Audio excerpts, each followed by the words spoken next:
चलिए अब देखिए आप कोलोइडल सॉल्यूशन का classification on the basis of size of its molecules, मतलब उनके जो मॉलिक्यूल्स हैं उनके साइज के हिसाब से उनको 3 भागों में बांटा गया है।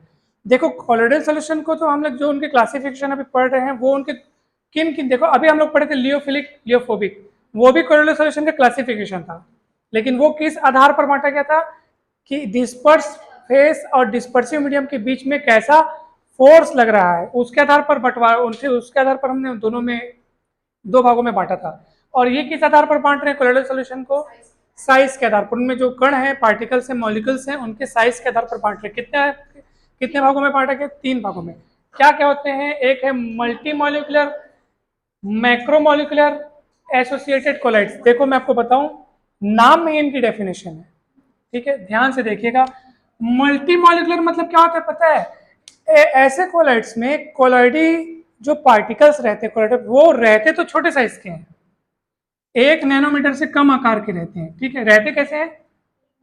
कम आकार के, मगर ऐसे छोटे छोटे पार्टिकल्स आपस में एक दूसरे से बंधे होते हैं वॉन्डरवॉल्स फोर्स की मदद से। वॉन्डरवॉल फोर्स मतलब कमजोर फोर्स रहता है, उतना तेज कोई केमिकल बॉन्ड नहीं बन जाता, कोई केमिकल बॉन्ड, लेकिन एक अट्रैक्शन बॉन्डिंग रहती है बहुत सारे छोटे छोटे कणों के बीच, और वो छोटे छोटे कण मिलकर के एक झुंड बनाते हैं, यानी कि एक समूह बनता है, एक ग्रुप बनता है, और फिर वो कोलाइडी पार्टिकल की तरह बिहेव करने लगता है। मतलब रहते पार्टिकल छोटे हैं, मगर बहुत सारे छोटे छोटे पार्टिकल आपस में एक दूसरे से अट्रैक्शन फोर्स, वॉन्डरवॉल्स फोर्स की मदद से, हाँ, आपस में बंधे होते हैं, इसलिए वो छोटा ना होकर के एक पूरी बैंड बन जाती है, उनकी ग्रुप ग्रुप बन जाता है वो। हाँ, इसके एग्जांपल्स दिए आप देख सकते हो। गोल्ड सॉल्यूशन के बहुत सारे मॉलिक्यूल्स आपस में मिले रहते हैं, और सल्फर के तो बहुत सारे रेंज में जुड़े हुए रहते हैं। आप देखो लिखा होगा, सल्फर में हजारों की संख्या में S8 मॉलिक्यूल्स होते हैं जो आपस में वॉन डेर वाल्स बलों द्वारा जुड़े रहते हैं।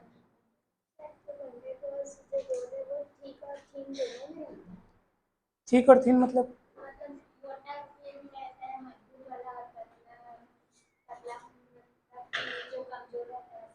नहीं नहीं नहीं, वॉन्डरवॉल्स फोर्स किसको बोलते हैं? जो मॉलिक्यूल्स के भी जो अट्रैक्शन फोर्स लग रहा है ना, बस वही वॉन्डरवॉल्स फोर्स है।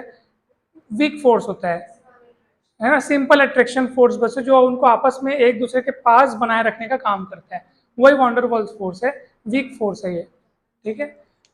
तो इस समझ में आया इसके शब्द के पीछे डेफिनेशन। मल्टी मॉलिक्यूलर मतलब बहुत सारे मॉलिक्यूल्स जो हैं तो छोटे छोटे, लेकिन पास पास जुड़े होने के कारण वो बड़े के रूप में दिख रहे हैं। और इस ये क्या है? मतलब इसके नाम से स्पष्ट है कि इसमें बहुत सारे छोटे छोटे झुंड मिलकर बड़ा नहीं बनते, बल्कि इसका हर एक एक मॉलिक्यूल ही बहुत बड़े बड़े साइज का होता है। मैक्रो मॉलिक्यूल बहुत बड़े बड़े साइज के होते हैं, और बड़े बड़े साइज के होने के कारण ये ऑलरेडी कोलाइडल पार्टिकल की तरह बिहेव करने लगते हैं। तो इनके एग्जाम्पल में भी आप देख सकते हो कि प्रोटीन, स्टार्च, सेल्यूलोज, और ऑब्वियसली बात है कि जब इनका हर एक एक मॉलिक्यूल खुद अपने आप में बड़े बड़े साइज का है, इसलिए उनका मॉलिक्यूलर मास भी बहुत बहुत बड़ा होगा, ज्यादा होगा। ये ऐसे हैं, ये दोनों के बीच के स्टेट है। मतलब कि ना, इनमें क्या खासियत होती है पता है? कि जब कंसंट्रेशन कम रहता है सॉल्यूशन की, सांद्रता कम रहती है, यानी कंसंट्रेशन कम रहता है, तो ये लोग ना ट्रू सॉल्यूशन की तरह बिहेव करते हैं। किसकी तरह? ट्रू सॉल्यूशन पढ़े ना भैया, वास्तविक विलयन। 3 प्रकार, कोलाइडल, ट्रू, सस्पेंशन, सस्पेंशन। तो जब इनकी कंसंट्रेशन क्या रहती है? कम रहती है ऐसे सॉल्यूशंस की, तो ट्रू सॉल्यूशन की तरह बिहेव करते हैं। लेकिन कंसंट्रेशन बढ़ाए जाने पर वो किसकी तरह बिहेव करते हैं? हाँ, क्योंकि कंसंट्रेशन बढ़ाओगे तो बहुत सारे मॉलिक्यूल्स पास पास आके झुंड बनाएंगे, कण का साइज बढ़ेगा, तो वो किसकी तरह बिहेव करने लगेगा? कोलाइडल सॉल्यूशन की तरह बिहेव करने लगेगा। अब प्रश्न उठता है कि सर कम कंसंट्रेशन से जब आप कंसंट्रेशन बढ़ाते जाओगे तो एक ऐसी लिमिट क्रॉस करेगा ना वो, कि हाँ यार इस कंसंट्रेशन के बाद अब वो किसकी तरह बिहेव करे? कोलाइडल के बाद। तो वो जो लिमिट वाली जो कंसंट्रेशन है उसका नाम है CMC, आपके बुक में दिया होगा, जिसको अपन बोलते हैं critical micelle concentration.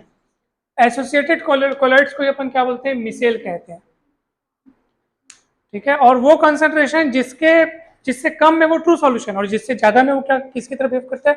Colloidal solution. मैंने अभी आपको क्या बताया? कम कंसंट्रेशन में वो किसकी तरह बिहेव करते हैं? True solution. और कंसंट्रेशन बढ़ाते जाओगे, बढ़ाते जाओगे, बढ़ाते जाओगे, बढ़ाते जाओगे, बढ़ाते जाओगे, हाँ, एक ऐसी कंसंट्रेशन आएगी जिसके बाद वो कोलोइडल सॉल्यूशन की तरह बिहेव करते हैं। तो वो जो लिमिटिंग कंसंट्रेशन है जिसके बाद वो किसकी तरह बिहेव करने लग रहे हैं, कोलोइडल की तरह, तो वो जो लिमिटिंग वाली कंसंट्रेशन है ना, उसको बोलते हैं क्रिटिकल मिसेल कंसंट्रेशन, क्रांतिक मिसेल सांद्रता कहते हैं।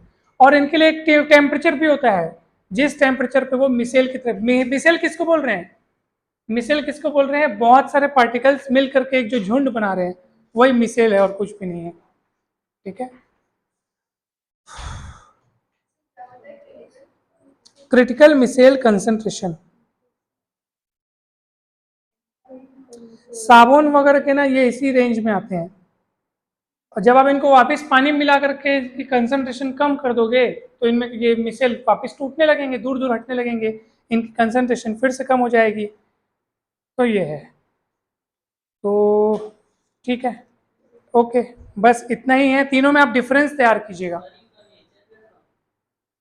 देखो इन सब के ना एग्जाम्पल, जैसे इसके एग्जाम्पल्स हम लोग क्या देखें, इसके एग्जाम्पल में गोल्ड सॉल्ट, सल्फर के सॉल्ट, इसमें आपका आ जाएगा प्रोटीन, सेल्यूलोज, है ना। और इसमें क्या आ जाएगा अपना डिटर्जेंट का सॉल्यूशन, साबुन वाले सॉल्यूशंस जितने भी हैं वो सब इस रेंज में आएंगे।